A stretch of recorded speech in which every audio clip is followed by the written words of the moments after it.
हर्ष पर्वत। हर्ष पर्वत सीकर जिले में है। कहां पर है? सीकर जिले में। यहां पर ध्यान देना, दो मंदिर हैं। एक है हर्षनाथ महादेव।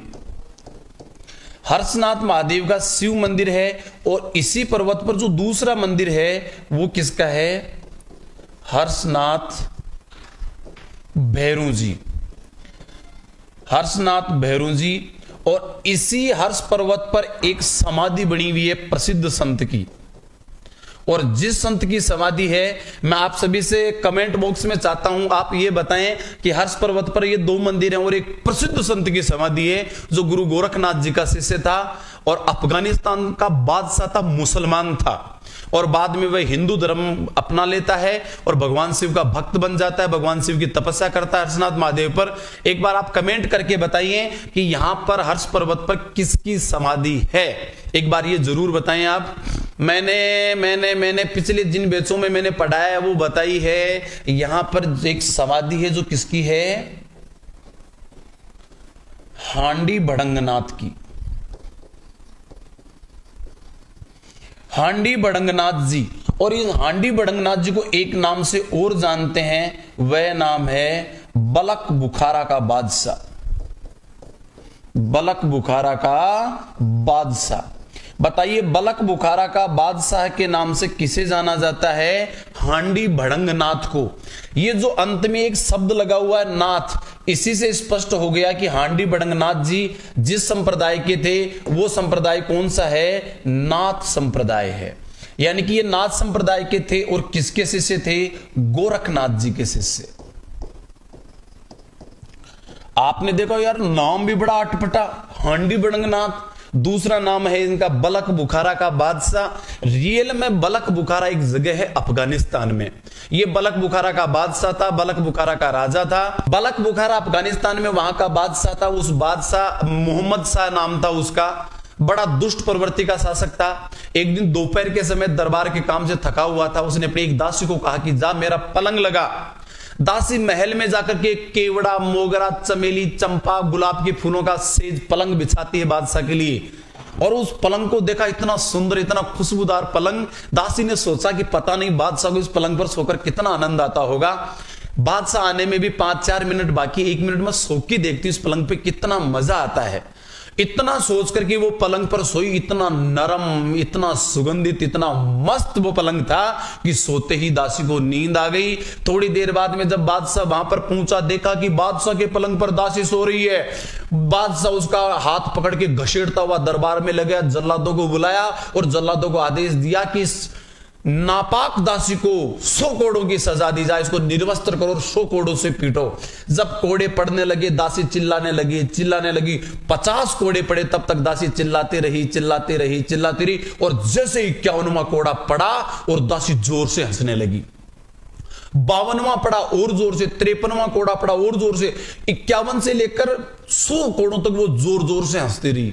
बादशाह और पूरे दरबारी और जल्लाद आश्चर्य में आ गए कि यार इसके कोड़े पड़ रहे हैं, पहले 50 कोड़े पड़े तब तक रो रही थी, अब हंस रही है। उससे पूछा गया कि हे दासी, तू 50 कोड़ों तक रोई, बाद में हंसी क्यों? तो दासी ने एक ऐसा मार्मिक जवाब दिया साहब, और उसी ने उस मोहम्मद शाह का हृदय परिवर्तन कर दिया। उसने कहा कि हे बादशाह, मुझे केवल 2 मिनट सोने की सजा, 100 कोड़े मिले हैं।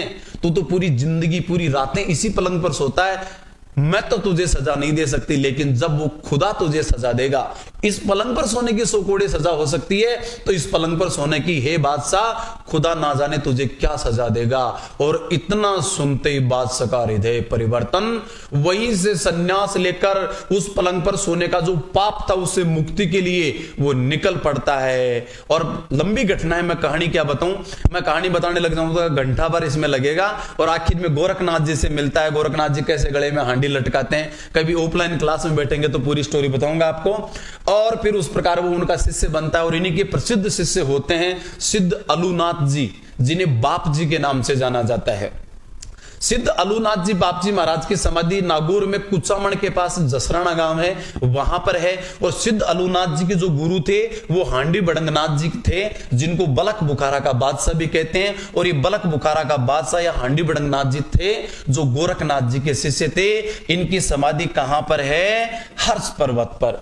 अब बात आती है साहब हर्षनाथ महादेव की, आएगा इनके बारे में, जैसे हांडी बड़ंगनाथ जी के बारे में बात की। एक बार आप कमेंट करना रुक जाओ, तो मेरा मन करता है बार बार यार कोई बच्चा छूट नहीं जाए, नाराज नहीं हो जाए, इसलिए रुक जाओगे तो मैं बताऊंगा नहीं, बार बार इधर आके आपका नाम लेता रहूंगा। आइएगा, बात चलती है अब हर्षनाथ महादेव की बात करते हैं।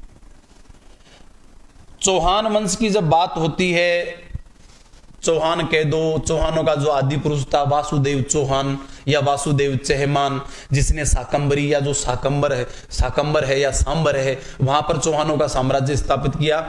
उनकी जो कुलदेवी है वो जो है साकंबरी माता है। और याद रखना चौहानों के, किनके? चौहान राजपूत है ना, उन चौहानों के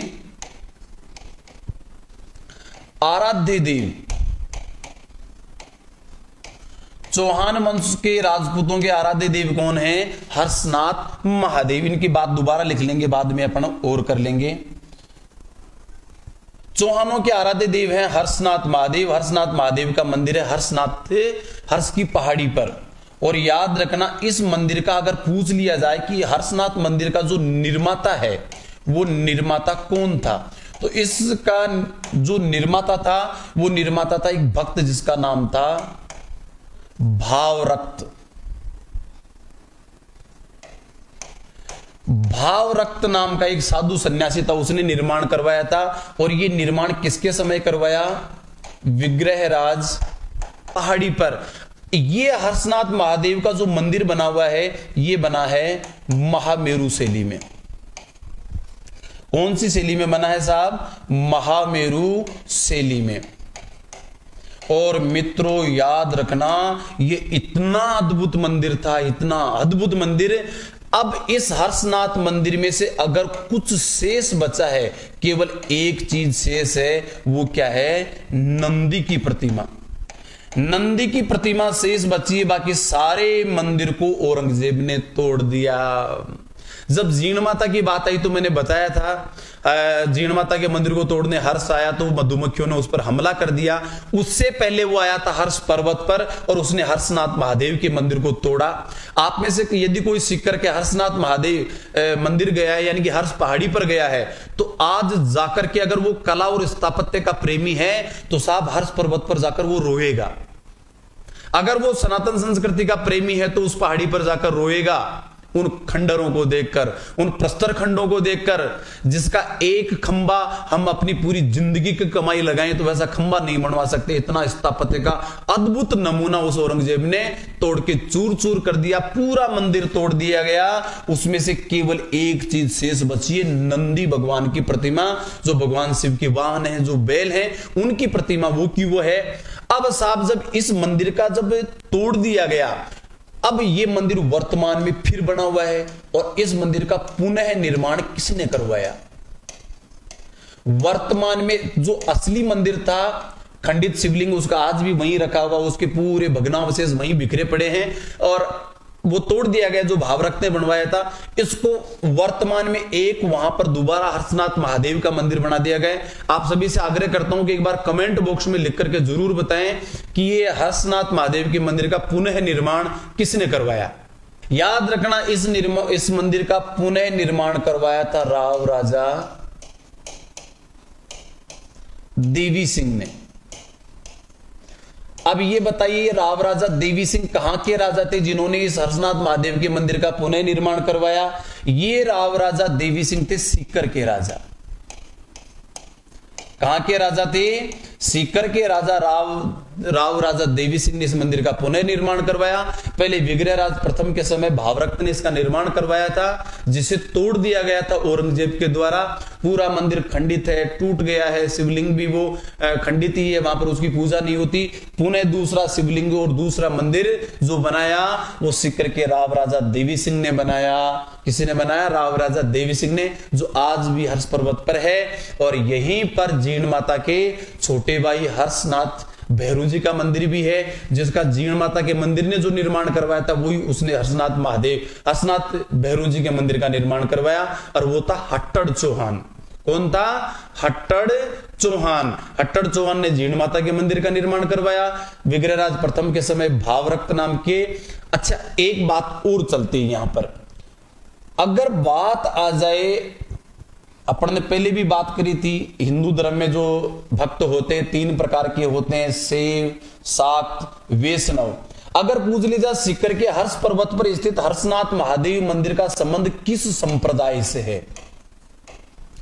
हर्षनाथ महादेव मंदिर का जो संबंध है वो किस संप्रदाय से है? तो कौन सा संप्रदाय बताओगे?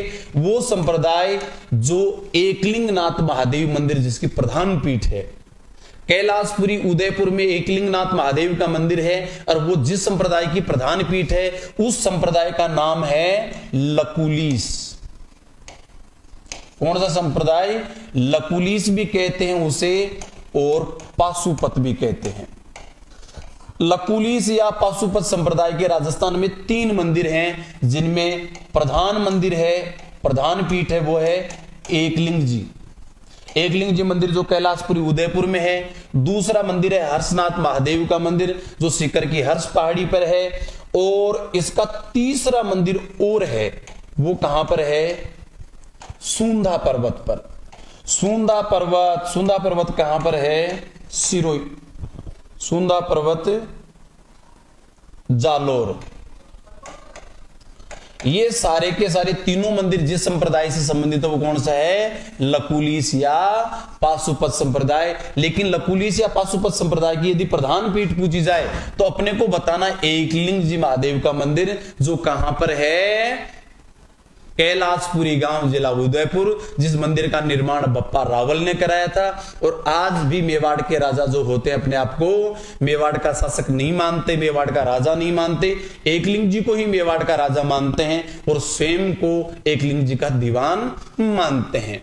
ये बात रही जीर्ण माता और जीर्ण माता के इर्द गिर्द बिखरे हुए इतिहास की। और मित्रों, आइए आगे और पढ़ते हैं। आप कमेंट कर दीजिए आप कौन सी देवी पढ़ना चाहते हैं।